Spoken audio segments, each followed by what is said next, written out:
நஸ்ருன் ஷப் views. இன்னைக்கு நம்மளோட subscriber special. நம்ம சப்ஸ்கிரைபர் ஒருத்தர் வந்து மீன் குழம்பு எப்படி செய்யறதுன்னு கேட்டிருந்தாங்க. அதை இன்னைக்கு எப்படி செய்யலான்னு பார்க்கலாம் வாங்க. நம்ம வீடியோக்குள்ள போறதுக்கு முன்னாடி நம்ம சேனலை சப்ஸ்கிரைப் பண்ணுங்க, லைக் பண்ணுங்க. வாங்க செய்ய ஆரம்பிக்கலாம். இன்னைக்கு நான் 2 கிலோ மீன் எடுத்துக்கிறதுனால சட்டியும் பெருசா வச்சிருக்கிறேன். சூடாகட்டும். இவ்வளோ பெரிய பாத்திரமா இருக்குன்னு பார்க்குறீங்களா? எங்கள் அம்மா கொடுக்கும்போது நானும் அந்த மாதிரி தான் பார்த்தேன். எதுக்கு இவ்வளோ பெரிய பாத்திரம்லாம் கொடுக்குறீங்க, நானே அதில் எல்லாம் சமைக்கவா போகிறேன் அப்படின்னு நினச்சேன். கடைசியில் நான் இந்த மாதிரி பெரிய பாத்திரம்லாம் சமைப்பேன் அப்படின்னு நானே எக்ஸ்பெக்ட் பண்ணல. ஓகே, சட்டி சூடாயிடுச்சு. இப்போது ஆயில் போட்டுக்கலாம். நம்ம எப்பயுமே செக்கு எண்ணெய் தான் யூஸ் பண்ணுறோம். மீன் குழம்புக்கு எல்லாருமே நல்லெண்ணெய் யூஸ் பண்ணுவாங்க. எங்கள் வீட்டில் எங்கள் அம்மா சின்ன வயசுலேருந்து எல்லாத்துக்குமே தேங்காய் எண்ணெய் தான் யூஸ் பண்ணியிருக்காங்க. அதே மாதிரி இன்றைக்கி நான் தேங்காய் எண்ணெய் போட்டு மீன் குழம்பு செய்ய போகிறேன். இப்போ தேங்காய் எண்ணெய் வந்து ஒரு 3 ஸ்பூன் ஊற்றிக்கலாம்.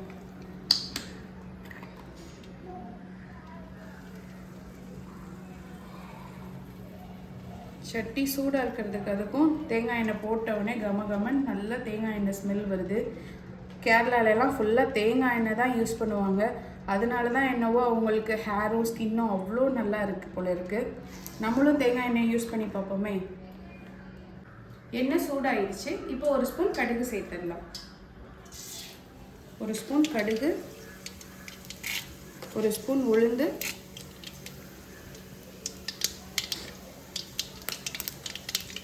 நல்லா பொரியட்டும். கூடவே 1 ஸ்பூன் ஜீரகம், 1 ஸ்பூன் வெந்தயம்,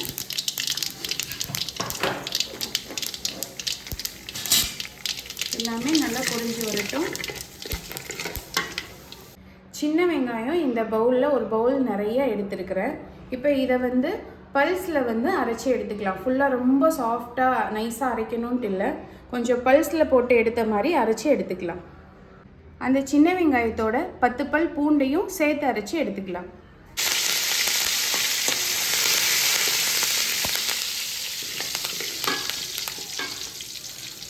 எல்லாமே நல்லா பொரிஞ்சிடுச்சு. இப்போது இந்த அரைச்சி வச்ச வெங்காயத்தை சேர்த்துக்கலாம். வெங்காயமும் பூண்டும் சேர்த்து அரைச்சிருக்கோம், அதை இப்போ ஆட் பண்ணிக்கலாம்.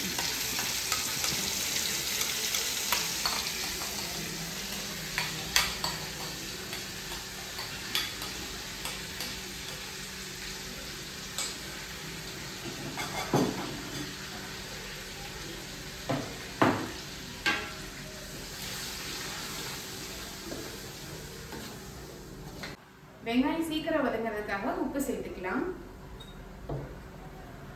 ஃபர்ஸ்ட் லைட்டாகவே சேர்த்துக்கோங்க, அதுக்கப்புறம் உங்கள் தேவையான அளவு பார்த்து சேர்த்துக்கோங்க.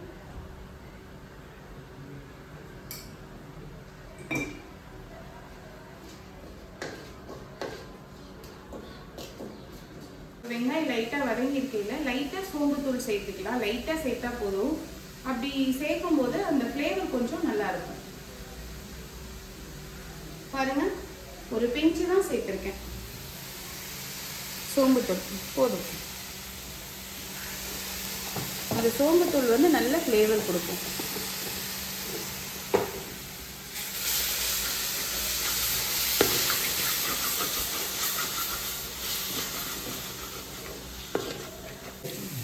வெங்காயம் பாதி இப்படி வதங்கியிருக்கையில் 3 பச்சை மிளகாய் சேர்த்துக்கலாம்.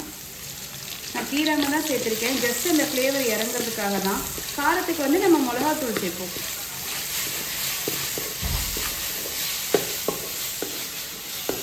சேர்த்து நல்லா வதக்கிக்கோங்க. கீரி போட்டிங்கன்னா காரம் அதிகமாகிடும். கீராமல் அப்படியே போடும்போது அந்த ஃப்ளேவர் மட்டும் உங்களுக்கு கிடைக்கும்.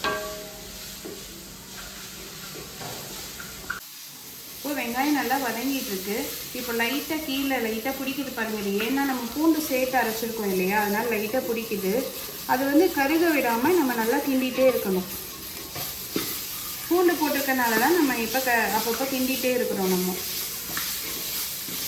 இப்போ நல்லா வதங்கிடுச்சு இல்லைங்களா? இந்த ஸ்டேஜில் நான் 5 தக்காளி, நல்ல பெரிய பெரிய தக்காளி 5 தக்காளி அரைச்சி வச்சுருக்கிறேன். இதையும் அதே மாதிரி தான் ஃபுல்லாக வந்து நான் ரொம்ப பியூரி மாதிரி அரைக்கலை, பல்ஸில் போட்டு எடுத்த மாதிரி எடுத்துருக்குறேன். உங்களுக்கு பார்த்தா தெரியும். பல்ஸில் போட்டு எடுத்த மாதிரி எடுத்துருக்கிறேன். அதை வந்து இது கூட சேர்த்துப்போம். நல்லா பெரிய தக்காளி 5 தக்காளி.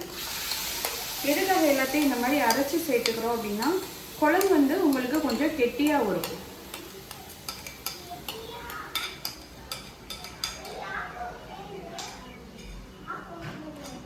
தக்காளி சேர்த்து இந்த அளவு வதக்கையில் இப்போ கீழே பாருங்கள், அந்த அடி பிடிக்காது.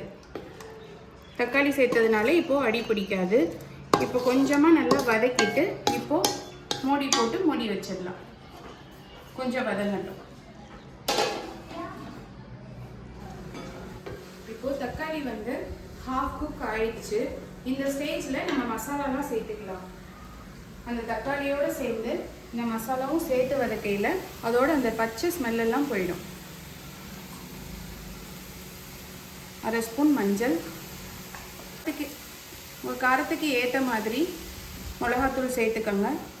நான் வந்து 6 ஸ்பூன் சேர்த்துருக்கேன். சின்ன ஸ்பூனில் 6 ஸ்பூன் சேர்த்துருக்கேன். இப்போ இதை ஒரு பரட்டிட்டு அதுக்கப்புறமா மல்லித்தூள் சேர்த்துக்கோங்க. மல்லித்தூளும் அதே மாதிரி சின்ன ஸ்பூனில் 8 ஸ்பூன் சேர்த்துருக்கேன்.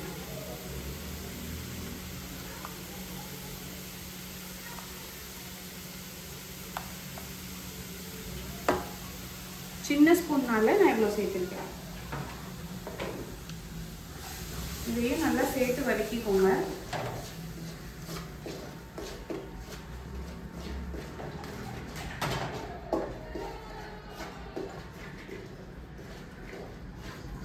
நான் ஆரம்பத்தில் 3 ஸ்பூன் எண்ணெய் தான் உங்களுக்கு சொல்லியிருந்தேன். இப்போ இந்த மசாலாலாம் சேர்க்கும் போது உங்களுக்கு எண்ணெய் பத்தாத மாதிரி இருக்குது அப்படின்னா நீங்கள் இன்னும் கொஞ்சம் எக்ஸ்ட்ரா எண்ணெய் சேர்த்துக்கோங்க. சில வீட்டில் எண்ணெய் கம்மியாக சேர்ப்பாங்க, எண்ணெய் அதிகமாக சாப்பிடக்கூடாதுன்னு இருப்பாங்க. அதுக்காக தான் 3 ஸ்பூன் சொல்லியிருந்தேன். நீங்கள் எண்ணெய் அதிகமாக சேர்க்குறவங்க, மீன் குழம்புனால எண்ணெய் அதிகம் இருக்கும், அந்த மாதிரி இருந்தால் தான் நல்லாயிருக்கும்னு நினச்சிங்கன்னா நீங்கள் எண்ணெய் இன்னும் தாராளமாக சேர்த்துக்கலாம். எல்லாம் சேர்த்து போட்டு வதக்கிட்டு ஒரு 2 நிமிஷத்துக்கு மூடி வச்சிடலாம். அதுக்கப்புறமா புளி சேர்க்கலாம்.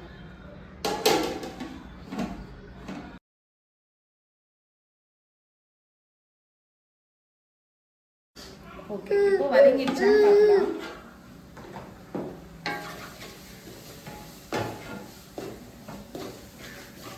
ஆல்மோஸ்ட் வதங்கிடுச்சு.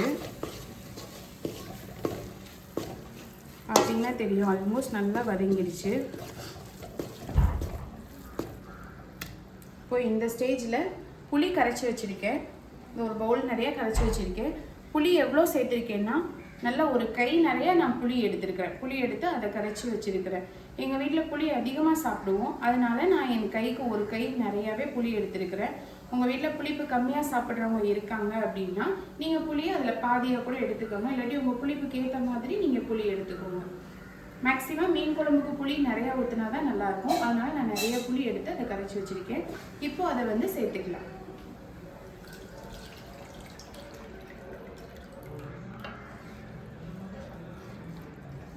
சேர்த்துட்டு நல்லா கலந்து விட்டுக்கலாம்.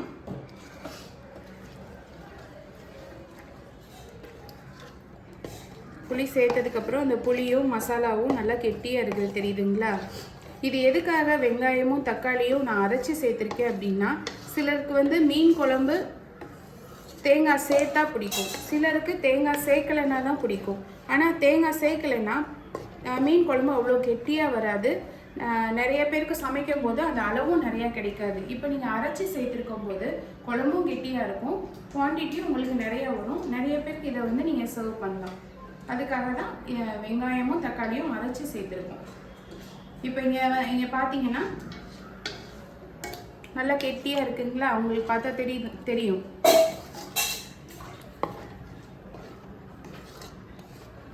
இதுக்கப்புறமா லைட்டாக வதங்கினதுக்கப்புறமா நம்ம எக்ஸ்ட்ரா தண்ணி தேவைப்பட்டதை ஆட் பண்ணிக்கலாம்.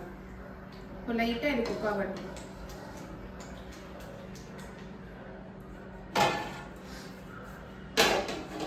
ஒரு நிமிஷம் கழிச்சு நமக்கு தேவையான அளவு தண்ணியும் அதுக்கப்புறமா மீனும் ஆட் பண்ணிக்கலாம். இப்போ 1 நிமிஷம் ஆயிடுச்சு. சும்மா கொஞ்ச நேரம் அந்த மசாலாவோட புளி சேர்ந்து வெந்துட்டு இருந்தால் போதும். அதுக்கப்புறமா நம்மளுக்கு தேவையான தண்ணி சேர்த்துக்கலாம்.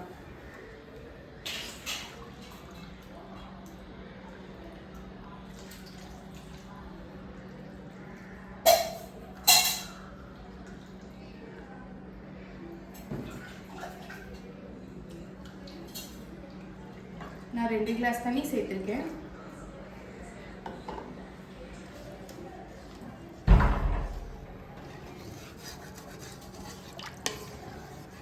மீன் குழம்பு எப்பயுமே ஒரு அகலமான பாத்திரத்தில் செய்யுங்க. எதுக்காகன்னா மீன் சின்ன பாத்திரத்தில் செய்யும்போது மீன் ஒன்றுக்கு ஒன்று மோதி சீக்கிரமாகவே உடைஞ்சிரும். மீன் கொஞ்சம் அதிகமாக குக் பண்ணிங்கன்னா கூட உடைஞ்சிரும். அகலமான பாத்திரத்தில் செய்யும் போது அது உடையிறதுக்கான வாய்ப்பு கம்மி. அதனால அகலமான பாத்திரத்தில் செஞ்சீங்கன்னா நல்லாயிருக்கும். ஆவி வருது, குழம்பு நல்லா கொதிச்சிருச்சு.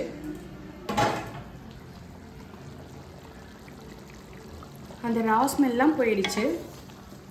எண்ணெயும் பிரிஞ்சு வந்திருக்கு, தெரியுதுங்களா? எண்ணெயும் பிரிஞ்சு வந்திருக்கு. குழம்பு நம்மளுக்கு தேவையான அளவு நல்லா கெட்டியாகவே இருக்கு. இந்த ஸ்டேஜில் கழுவி வச்சிருக்க 2 கிலோ மீனை நம்ம ஆட் பண்ணிக்கலாம். சிம் பண்ணிட்டு ஆட் பண்ணிக்கோங்க.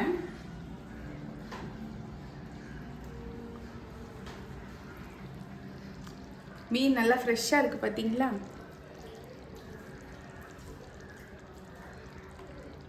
மீனை தனித்தனியாக சேர்த்துக்கோங்க. மீன் போட்டதுக்கப்புறம் ரொம்ப கிண்டிகிட்டே இருந்தீங்கன்னா மீன் உடைஞ்சிடும்.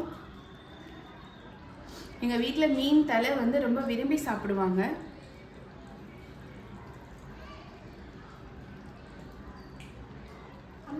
அதனால குழம்புல எப்பயுமே நாங்கள் மீன் தலை சேர்த்துருவோம்.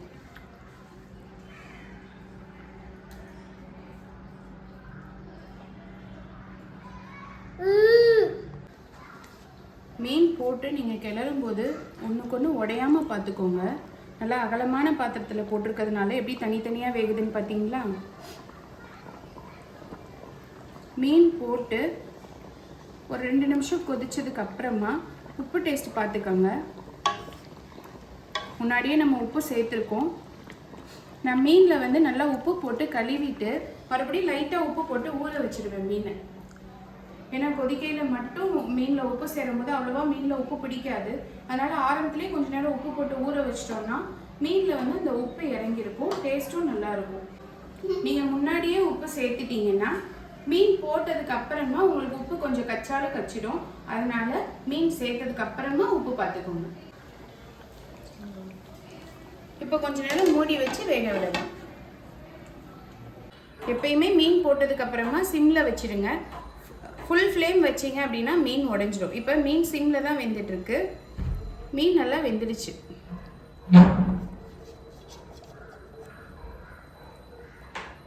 பார்த்தீங்களா? வெந்துடுச்சு மீன்.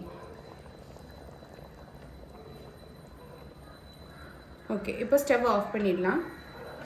நல்லா எண்ணெயெல்லாம் நல்லா பிரிஞ்சு வந்திருக்குது. எண்ணெய் நல்லாவே பிரிஞ்சு வந்துருச்சு. உங்களுக்கு குழம்பு வந்து நல்லா கலர்ஃபுல்லாக வரணும், மீன் குழம்புனாலே நல்லா கலர்ஃபுல்லாக இருக்கணும் அப்படின்னு நீங்கள் நினச்சிங்க அப்படின்னா சிலர் என்ன பண்ணுவாங்க, காரம் அதிகமாக சேர்த்துருவாங்க குழம்பு கலராக வரணும் அப்படின்றதுக்காக. நம்ம அந்த மாதிரி சேர்க்க வேணாம். உங்களுக்கு தேவையான அளவு காரமே சேர்த்துக்கோங்க. ஃபைனலாக நான் சொல்கிற டிப்ஸ் ஃபாலோ பண்ணிக்கோங்க. குழம்பு வந்து நல்ல கலர்ஃபுல்லாக இருக்கும். தாளிக்கிறதுக்கு ஏற்ற பாத்திரம் ஒன்று வச்சுக்கோங்க. வச்சுட்டு அதில் கொஞ்சமாக எண்ணெய் சேர்த்துக்கோங்க.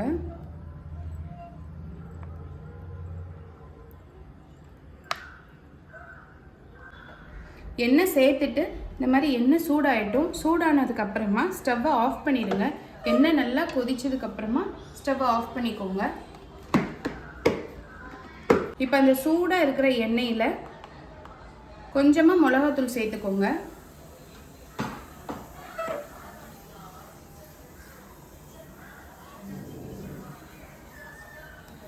மிளகாத்தூள் எண்ணெயில் நல்லா ஃப்ரை ஆகிடுச்சு. இந்த பச்சை வாசமும் போயிடும் ஃப்ரை ஆன உடனேவும். இப்போது அதை குழம்பு மேலே அப்படியே சேர்த்துக்கலாம்.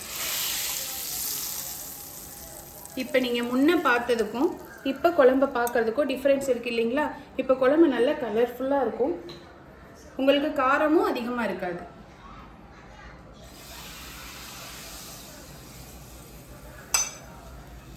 இப்போ சர்வ் பண்ணுறதுக்கு குழம்பு ரெடி.